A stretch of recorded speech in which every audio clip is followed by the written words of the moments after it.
ಪ್ರಿಯ ವೀಕ್ಷಕರಿಗೆಲ್ಲ ನನ್ನ ನಮಸ್ಕಾರಗಳು. ಇವತ್ತು ರುಚಿಯಾಗಿರುವಂಥ ಆರೋಗ್ಯಕ್ಕೆ ತುಂಬ ಸಹಾಯ ಆಗುವಂಥ ಚಕ್ಕೋತ ಹಣ್ಣಿನಿಂದ ಒಂದು ಜ್ಯೂಸು ಮತ್ತು ಒಂದು ಚಾಟನ್ನು ನಾನು ಮಾಡಿ ತೋರಿಸ್ತಾ ಇದ್ದೀನಿ. ಈ ಚಕ್ಕೋತ ಹಣ್ಣಿನಲ್ಲಿ ಕಿತ್ತಳೆ ಮತ್ತು ಸೀಬೆಹಣ್ಣಿನ ಥರನೇ ಸಿ ವಿಟಮಿನ್ ತುಂಬ ಹೇರಳವಾಗಿರುತ್ತೆ. ಹಾಗೆ ಕಬ್ಬಿಣ, ಕ್ಯಾಲ್ಶಿಯಂ, ಮ್ಯಾಂಗನೀಸ್, ಪೊಟ್ಯಾಷಿಯಂ ಹೀಗೆ ಅನೇಕ ವಿಟಮಿನ್ ಇರೋದರಿಂದ ಮೂಳೆಗಳು ಬಲಿಷ್ಠ ಆಗೋದಕ್ಕೆ ಸಹಾಯ ಆಗುತ್ತೆ. ಹೃದಯದ ಸಮಸ್ಯೆ ಪರಿಹಾರಕ್ಕೂ ತೂಕ ಇಳಿಸೋದಕ್ಕೂ ಕೂಡ ತುಂಬ ಸಹಾಯ ಆಗುತ್ತೆ. ಚರ್ಮದ ಆರೋಗ್ಯಕ್ಕೆ ಬಹಳ ಉಪಕಾರಿಯಾಗುತ್ತೆ. ಫೈಬರ್ ಕಂಟೆಂಟ್ ತುಂಬ ಇರೋದರಿಂದ ಅಂದರೆ ನಾರಿನಾಂಶ ಇರೋದರಿಂದ ಜೀರ್ಣಕ್ರಿಯೆಗೂ ಒಳ್ಳೆಯದು. ಈ ಚಕ್ಕೋತ ರುಚಿ ಏನು ಅಂದರೆ ಸ್ವಲ್ಪ ಸಿಹಿ, ಹುಳಿ, ಒಗರು ರುಚಿ ಇರೋದರಿಂದ ತಿನ್ನೋದಕ್ಕೂ ತುಂಬ ಇಷ್ಟ ಆಗುತ್ತೆ. ಈ ಥರ ಹಣ್ಣನ್ನು ಹೆಚ್ಚಿ ಆ ತೊಳೆಗಳನ್ನ ಬಿಡಿಸಿಟ್ಕೊಂಡು ಜ್ಯೂಸು ಮತ್ತು ಸ್ವಲ್ಪ ಚಾಟ್ನ ಮಾಡ್ತಾಯಿದ್ದೀನಿ. ಫ್ರೆಂಡ್ಸ್, ಇಲ್ಲಿ ತೋರಿಸ್ತಾ ಇದ್ದೀವಲ್ಲ ಇದರ ಬೀಜಗಳು, ಅದನ್ನು ನಾನು ಗಿಡ ಮಾಡಬೇಕು ಅಂತೇಳ್ಬಿಟ್ಟು ಕಲೆಕ್ಟ್ ಮಾಡಿ ಇಟ್ಕೊಳ್ತಾ ಇದ್ದೀನಿ. ಆಯಾ ಸೀಸನಲ್ಲಿ ಯಾವ್ಯಾವ ಹಣ್ಣು ಸಿಗುತ್ತೆ ಅದನ್ನು ನಾವು ಉಪಯೋಗಿಸ್ಕೊಂಡ್ರೆ ನಮ್ಮ ದೇಹಕ್ಕೆ ಬೇಕಾಗಿರುವಂಥ ಅವಶ್ಯಕವಾಗಿರುವ ಜೀವಸತ್ವಗಳು ಸಿಗ್ತವೆ. ನೋಡಿ, ಈಗ ತೊಳೆಯೆಲ್ಲ ಬಿಡಿಸಿಟ್ಟಿದ್ದೀನಿ. ಅದನ್ನು ಜ್ಯೂಸರ್ ಜಾರ್ಗೆ ಹಾಕ್ಕೊಂಡು ಸ್ವಲ್ಪ ಸಕ್ಕರೆ ಹಾಕಿ ಸ್ವಲ್ಪ ನೀರು ಹಾಕಿ ಜ್ಯೂಸ್ ಮಾಡ್ಕೊತಾ ಇದ್ದೀನಿ. ನೋಡೋದಕ್ಕೆ ಎಷ್ಟು ಚೆನ್ನಾಗಿ ಪಿಂಕ್ ಕಲರ್ ಕಾಣಿಸ್ತಾ ಇದೆ ಅಲ್ವಾ. ಹಾಗೆ ಇದ್ರ ಸಿಪ್ಪೆಯನ್ನು ನಾವು ಎಸಿದೆ ಉಪ್ಪಿನಕಾಯಿಗೆ ಬಳಸ್ಬೋದು. ಜ್ಯೂಸ್ ಇವಾಗ ರೆಡಿಯಾಗಿದೆ.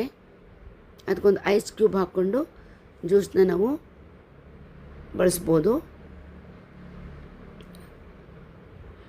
ಹಾಗೆ ಆ ತೊಳೆಗಳನ್ನು ಸ್ವಲ್ಪ ತೊಗೊಂಡು ಇನ್ಸ್ಟಂಟಾಗಿ ಅಂದರೆ ಸಡನ್ನಾಗಿ ಯಾವುದು ಪ್ರಿಪ್ರೇಷನ್ ಇಲ್ಲದೆ ಆ ತೊಳೆಗಳನ್ನ ಬಿಡಿಯಾಗಿ ಬಿಡಿಸಿಟ್ಕೊಂಡು ಸ್ವಲ್ಪ ಉಪ್ಪು, ಸಕ್ಕರೆ, ಕೆಂಪು ಮೆಣಸಿನ ಪುಡಿ ಹಾಕಿ ಕೊಟ್ಟರೆ ಮಕ್ಕಳು ತುಂಬ ಇಷ್ಟಪಟ್ಟು ತಿಂತಾರೆ. ಯಾಕೆಂದರೆ ಇದರಲ್ಲಿ ಹುಳಿ, ಉಪ್ಪು, ಸಿಹಿ, ಖಾರ ಎಲ್ಲ ಸೇರಿರೋದ್ರಿಂದ ಷಡ್ರಸಗಳು ಅಂತೀವಲ್ವ, ಆ ರೀತಿ ರುಚಿಯಾಗಿರುತ್ತೆ. ಇದನ್ನು ಕೂಡ ನಾವು ಟೇಸ್ಟ್ ಮಾಡ್ಬೋದು. ಹಾಗೆ ಫ್ರೆಂಡ್ಸ್, ಈ ಚಕ್ಕೋತ ಹಣ್ಣಿನ ಜೊತೆಗೆ ಇವತ್ತು ತರಕಾರಿಗಳನ್ನು ಹಾಕಿ ನಾನು ಇನ್ನೊಂದು ಚಾಟ್ ಮಾಡ್ತಾಯಿದ್ದೀನಿ. ಅದನ್ನು ಕೂಡ ನೀವು ಒಂದು ಸತಿ ಟ್ರೈ ಮಾಡಿ ನೋಡಿ, ತುಂಬ ಇಷ್ಟ ಆಗುತ್ತೆ. ಆದಷ್ಟು ನಾವು ಈ ಸೀಸನಲ್ಲಿರುವಂಥ ಹಣ್ಣುಗಳೆಲ್ಲ ಉಪಯೋಗಿಸ್ಕೊಳ್ಳೋದು ನಮ್ಮ ಹೆಲ್ತ್ಗೂ ಕೂಡ ಒಳ್ಳೆಯದು. ನಾನೀಗ ಫಸ್ಟ್ ಮಾಡಿರುವಂಥ ಜ್ಯೂಸು ಮತ್ತು ಚಟ್ಪಟ್ ಚಾಟ್ ಅಂದರೆ ಏನಿಲ್ಲ, ಉಪ್ಪು, ಖಾರದ ಪುಡಿ, ಸಕ್ಕರೆ ಹಾಕಿ ಹಣ್ಣಿನ ತೊಳೆಗಳಿಗೆ ಹಾಕಿರೋದನ್ನು ನಾನು ಪ್ಲೇಟಿಂಗ್ ಮಾಡ್ತಾಯಿದ್ದೀನಿ. ಜೊತೆಗೆ ಆ ಚಕ್ಕೋತ ಹಣ್ಣಿಂದು ಸಿಪ್ಪೆ ಇತ್ತಲ್ಲ, ಇನ್ನರ್ ಲೇಯರು, ಅದನ್ನು ಸುಮ್ಮನೆ ಹೀಗೆ ಪ್ಲೇಟಿಂಗ್ನಲ್ಲಿ ಡೆಕೋರೇಟಿವ್ ಆಗಿ ಇಟ್ಟಿದ್ದೀನಿ. ನೋಡಿ ಎಷ್ಟು ಚೆನ್ನಾಗಿ ಕಾಣಿಸುತ್ತೆ ಅಲ್ವಾ.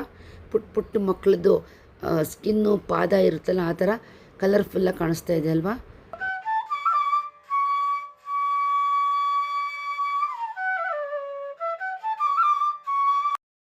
ಇದನ್ನು ಉಪ್ಪಿನಕಾಯಿ ಹಾಕೋದಕ್ಕೆ ಇಟ್ಕೊಂಡಿದ್ದೀನಿ.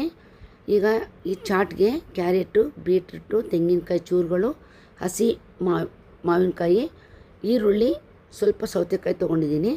ಅಷ್ಟನ್ನು ಚಾಪರಲ್ಲಿ ಈ ಥರ ಹೆಚ್ಕೊಂಡು ಒಂದು ಬೌಲ್ಗೆ ಶಿಫ್ಟ್ ಮಾಡ್ಕೊಳ್ತಾ ಇದ್ದೀನಿ.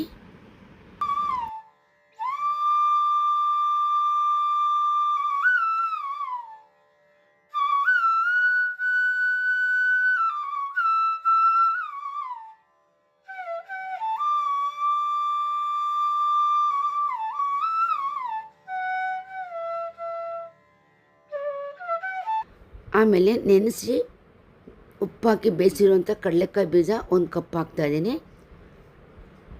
ಇದಕ್ಕೆ ಉಪ್ಪು, ಮೆಣಸಿನ ಪುಡಿ, ಚಾಟ್ ಪೌಡರು, ಒಂದು ಅರ್ಧ ಸ್ಪೂನಷ್ಟು ನಿಂಬೆಹಣ್ಣಿನ ರಸ ಹಾಕ್ತಾಯಿದ್ದೀನಿ. ಮಾವಿನಕಾಯಿ ಹುಳಿಯಾಗಿದ್ದರೆ ನಿಂಬೆ ರಸ ಹಾಕೋದಿಲ್ಲ.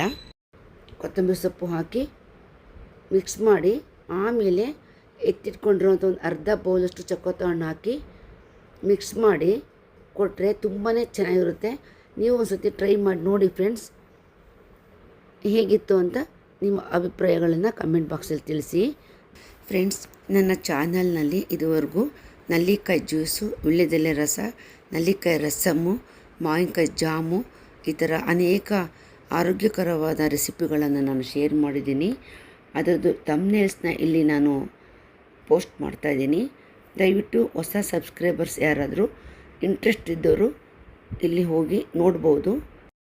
ಇವತ್ತು ವಿಶ್ವ ಪರಿಸರ ದಿನಾಚರಣೆ ಇರುವುದರಿಂದ ಇದುವರೆಗೂ ನನ್ನ ಚಾನಲ್ನಲ್ಲಿ ನಾನು ಶೇರ್ ಮಾಡಿರುವಂಥ ಎಲ್ಲ ಗಾರ್ಡನ್ ವಿಡಿಯೋಗಳು ಮತ್ತು ನೇಚರ್ ವಿಡಿಯೋಗಳದ್ದು, ಹಾಗೆ ನಮ್ಮ ಮನೆಯಲ್ಲಿ ದಿನ ಸಿಗುವಂಥ ಕಿಚನ್ ವೇಸ್ಟಿಂದ ಕಿಚನ್ ಕಾಂಪೋಸ್ಟ್ ಮಾಡೋದು ಹೇಗೆ ಅನ್ನೋದು, ಮತ್ತು ಗಿಡಗಳಿಗೆ ಬರುವಂಥ ಯಾವುದೇ ಸಮಸ್ಯೆಗಳಿದ್ದರೂ ಹೋಮ್ ರೆಮಿಡೀಸ್ನಲ್ಲಿ ಹೇಗೆ ನಾವು ಪರಿಹಾರ ಮಾಡ್ಬೋದು ಅನ್ನೋದನ್ನು ಕೂಡ ಆ ವಿಡಿಯೋಗಳಲ್ಲಿ ತಿಳಿಸಿರ್ತೀನಿ.